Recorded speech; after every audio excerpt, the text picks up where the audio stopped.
this is my chow. And in the last video it carried my lazy ass up and down a mountain, barely costing me 5 euros in fuel. But although it carried me home no problem, I've got a feeling that all that off-roading took its toll on him. Now, fortunately for us, there isn't a lot that can go wrong. It's a bicycle with a chainsaw engine. And speaking of the engine, it took me home. I have my reasons to believe that the engine is fine, which means I'm not gonna touch it.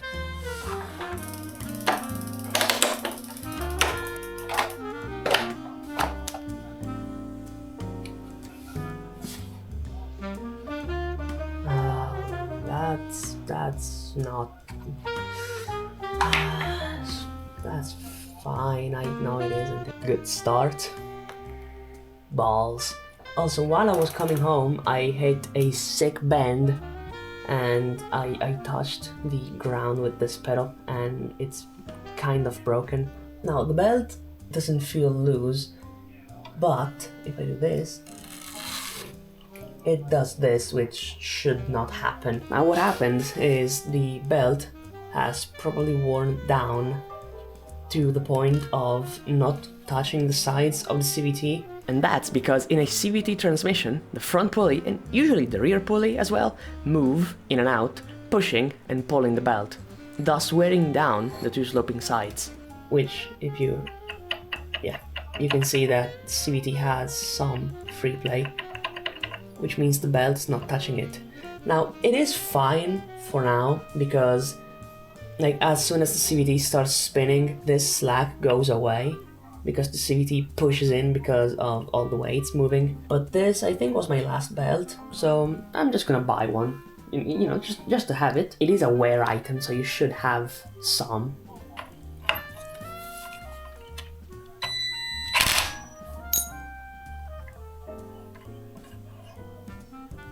I don't know if it's like some coating or something, but there is stuff on the moving CVT pulley. I have no clue what that would be. Maybe some belt material? The wear pattern is decent, I think. It doesn't get to the end, like to the edge of this pulley, but I don't think it physically can. It would be completely extended by the point it gets here. So the weights and this plate, I mean, it is worn, but like you can't feel it. I mean, this CVT is new, and the weights don't really have any perceivable flat spots. I've put 9-gram weights in, and I feel like now, like the setup is done. It's completely sorted. Now let's take these out and give it a clean.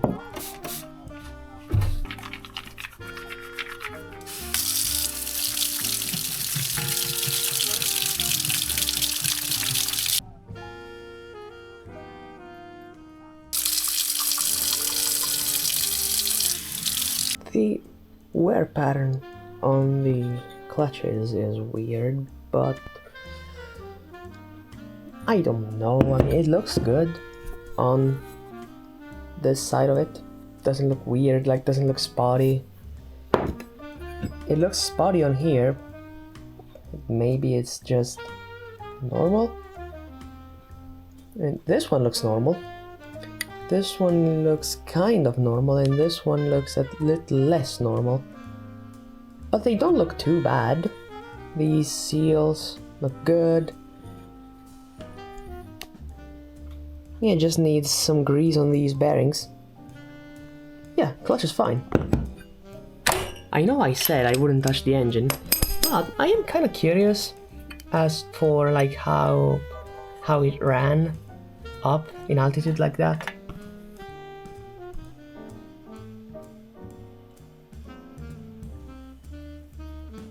Yeah, just a little on the rich side, just because it's so hot, it's running so rich.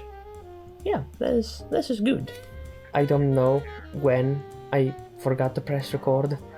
The air filter is disgusting. I'm not doing jetting stuff because I'm not planning on riding this moped this summer anymore. I will wait for like colder climate.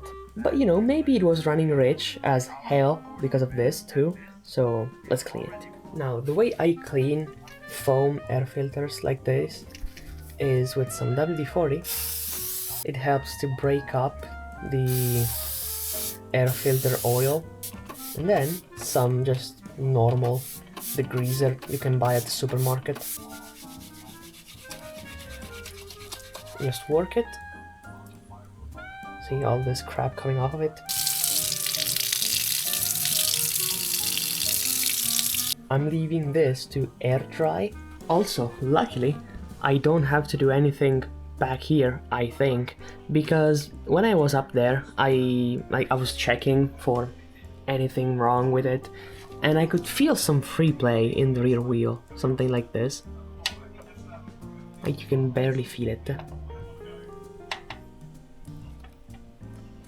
And I can't feel it now for some reason, but like I felt like it was here in this area, and I was already thinking, oh, I'm gonna have to change that bearing behind this, like, I don't know, like pedal drive, I guess, one-way thing. But I don't, because it doesn't have any free play.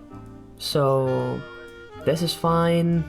What else? The hub, gears and bearings, it feels like it's fine. Maybe it just needs an oil change. Engine is fine. Front wheel, suspension is fine. Yeah, that's it. Let me crunch some numbers and then we'll end the video. It turns out that off-road adventure cost me just under 50 euros, on top of how little I spent on gas. And that's in real extreme conditions for a moped like this. Say on a paved road, with less dust in the air grinding on your bearings, you would 100% spend less on gas and your transmission components will last much, much longer. So yeah, good job little guy.